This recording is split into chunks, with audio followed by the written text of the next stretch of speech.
Hello mga kabugrak, good morning. Nandito ulit tayo, nagbabalik dahil sa ating maliit na gagawin ngayong araw.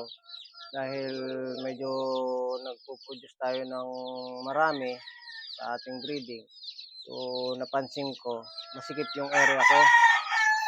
So naisipan ko i-compress ngayon yung range at yung cording para at least makapagdagdag tayo ng kahit dalawang linya. So, kinailangan kong dahan-dahanin dahil ako lang naman ngayon mag-isa dito sa munting farm natin. Ganito yung ginawa ko. Sinimulan ko dito sa harapan. Ayan, kung nakikita ninyo, yung harapan ko, harapan ng cock house. Itong linya na to, hanggang doon, yun na yung magiging line ng lahat ng naka-cord. Tapos, bali mga sir, ang pagitan niya pala ng aking tali, dahil ito napakahalaga sa ating mga warrior. Ang haba ng tali ko ay minimum ko ay 140 cm. 140 cm, balik tayo dito. Dito tayo ngayon sa aking cock house. Ayan o. May hinahanda akong 8 manok. Piniprepare ko sila. So, bali nakakiping sila. Ayan. Ganyan lang ako maghanda. Ayoko na masyadong kulob na kulob. Master. Ayoko na masyadong kulob na kulob pag ako'y naghahanda ng panabong ng ating warrior. So, ang haba ng aking cord, ito. Ito, DIY ko to mga kaibigan, mga kabugrak, DIY ko. Sarili kong gawa ito, ayan o. Yung sintas ng sapatos, ayan. So, kinokoleksyon ko yon, ginagawa kong tali, pamaa, ayan. So, tapos yung PVC. And then, ang haba nito, 140 cm. Kulang-kulang isang dipa. Ayan. Kulang-kulang isang dipa. Tapos, ang pagitan ng manok ko ay 120 cm. So, bali kasi dati, kung ano yung haba ng tali ko sa manok, ganun din kalayo yung pagitan ng bawat manok ko. So, nag-reduce ako ng 20 cm. Ngayon, nung nag-reduce ako ng 20 cm, nakapagdagdag tayo ng isang linya mula dun sa pinakadulo. Mula dun sa pinakadulo, nakapagdagdag tayo ng isang linya dito. So, sa isang linya ko dito, nakakapagpapasok ako ng siyam na tipi, siyam na manok. So, nakakapagdagdag tayo ng siyam. So, malaking malaking tulong din yun dahil nagkaroon tayo ng additional na talian. So, and then, tapos ang ginamit ko nga palang stick sa lupa is yung bakal. Ganito, nakita ko sa inyo. Hirap mag-vlog pagka mag-isa, kailangan lang para at least makatulong ako sa mga maliliit na magmamanok para makakuha ng idea. Ayan mga sir, oh. Balin. Eto.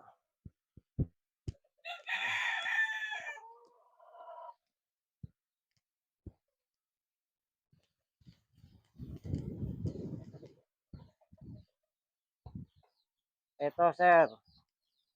Ito mga kabugrak ang ginamit ko. Steady muna natin. Naka cellphone holder lang ako para makapag-vlog ako mag-isa.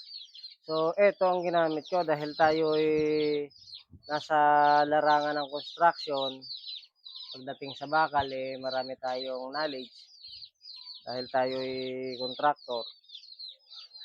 Eto, nagpapagawa ako sa mga steelman ko ng ganito, yung bakal na 10mm.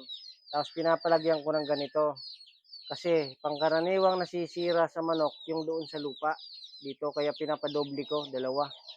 Ayan, dito ko na itinatali itong pamaa, itong pinaka-cord ng manok. Eto, dito ko na yan linalagay. Dito na nakatali, gano'n. So, ang haba nito 40 centimeter kaya hindi talaga kakayanin bunutin ng ating warrior kahit gaano pa sila kalakas. At kung mapapansin ninyo dito sa aking manukan, assorted po ang aking gamit na tipi. Ang aking gamit na tipi, assorted. Merong binibili ko sa labas katulad ng mga black na yon. Meron namang katulad nito. Ito, yan, yung mga puti. Yung mga puti ko na yan, tiles po yan. Tiles na ang laki ay tulad noon. Ang laki noon ay 60 by 120. Tiles na 60 by 120. So, ginawaan ko ng paraan para maging tipi. So, napakaganda nilang gawing tipi. Nakuha ko ito sa mga renovation project ko na tuklap namin ng buo. So, sabi ko, kung try kong gawing tipi. So, ayun, nag-work naman. Nag-success naman yung naisip kong paraan. So, nakaipon ako ng marami. Ayun, ilang piraso. Pero sa ngayon, kukulangin pa rin tayo. Kaya naisip ko magdagdag ng ilang piraso. Pero bumili na lang ako. Bumili ako ng ganito. Ito, yung black na to. Yung mga black, yung fiber cement. Ito. Ito, binili ko na to. Ayan. Ayan, ginagawa na ng tao natin. Ng ating mga katulong. So, yun, tuloy-tuloy lang para tayo umabante. Pag may libre akong oras, mga kabugrak, nandito lang ako sa aking farm. Kasi ito talaga yung napasok na libangan at hilig. At nakakatanggal stress kasi sa atin. Ayan, may breeding pa rin ako for local. Nakasalang pa rin ang aking mga inahin sa local, para sa local. Tapos eto, may nakasalang akong itlog pa rin sa incubator. So, tuloy-tuloy lang. And then, okay, balik tayo mga sir. Ah, sa mga gustong matuto, maggumawa ng ganito, napakadali lang po nito. Kasi po kung sa katulad namin na maraming manok, hindi po advisable sa amin na bumili ng tali, yung katulad po nito. Dahil siyempre namumuhunan tayo. So, malaking kabawasan ito kung ito'y matutunan nating gawin. Malaking kabawasan ito sa gastos. Dahil ang ginagawa ko, yung mga sentas ng sapatos na napupulot ko, diyan sa mga barracks ng trabador ko, yung mga iniiwanan nilang sapatos, kinukuha ko po. And then, yung PVC, yun yung pinaka ano niya. Ayan, tawag namin sa Bicol nito, aya-aya. So, dito hindi ko masyadong swivel. Swivel ang tawag dito. Yung pinaka-swivel niya para hindi siya magpulupot. And then yung tali, ito, binibili ko na lang sa bayan ng perolyo. Ito, ayan. Ang laki po ng taling ginagamit ko ay 8 mm, 8. So, tamang-tama lang to sa ating mga warrior. So, sa susunod, ituturo ko naman yung paano magawa nito dahil uubos po ito ng konting oras. So, hindi naman masyadong matagal. Tama lang. So, hindi naaabuti ng ating oras ngayon para ituro ko. Bigyan ko na lang ng sunod ko na lang sa next content natin kung paano gumawa ng tali ng manok para maraming matuto sa ating mga magmamanok, sa mga katulad kong gusto makatipid. Kailangan lang lagi lang tayong open-minded mga sir. Dahil medyo mahal, unang-una mahal na ang mga bilihin pagdating sa gamit ng pangmanok. So, kailangan natin mag-isip ng paraan, ng alternative na paraan para makalis tayo ng gastos. So, kung bibilin mo kasi sa palengke, 25 to 30 yata yung isang tali. So, dito, ito, nabibili ko to ng, ito, 800 pesos. Pero, napakarami. Napakarami mong magagawaan. 800 or 600, parang parang 600 lang or hindi hindi ako masyadong sure. Sir, parang nakalimutan ko na eh. Tagal-tagal na eh. So paano?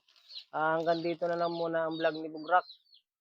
Pa-support naman ako ng aking YouTube channel, Bugrak Vlog, at pa-subscribe naman sa gustong matuto sa mga ganitong pamamaraan. Pakipindot na rin ang notification bell para lagi kayong mapadala ng mga ginagawa kong video. Medyo busy tayo kaya hindi tayo makapagtuloy-tuloy pero gagawa natin ng paraan para makapagbigay ako ng karunungan sa abot ng aking makakaya. Pwede kayo mag-comment at mag-request ng content na pwede nating pag-usapan para at least hindi naman ako mahirapan sa mga susunod kong gagawin na alam ko na gusto nyo rin yung content na gagawin ko. Mas maganda kasi kung galing sa inyo. Kahit ano, basta kaya ko lang, gagawin natin. Hindi tayo pwedeng maging madamot dahil lahat naman tayo ay nangangarap na matuto at manalo, lalong-lalo na sa larangan ng pagmamanok. So, paano? Hanggang dito na lang. Bye-bye!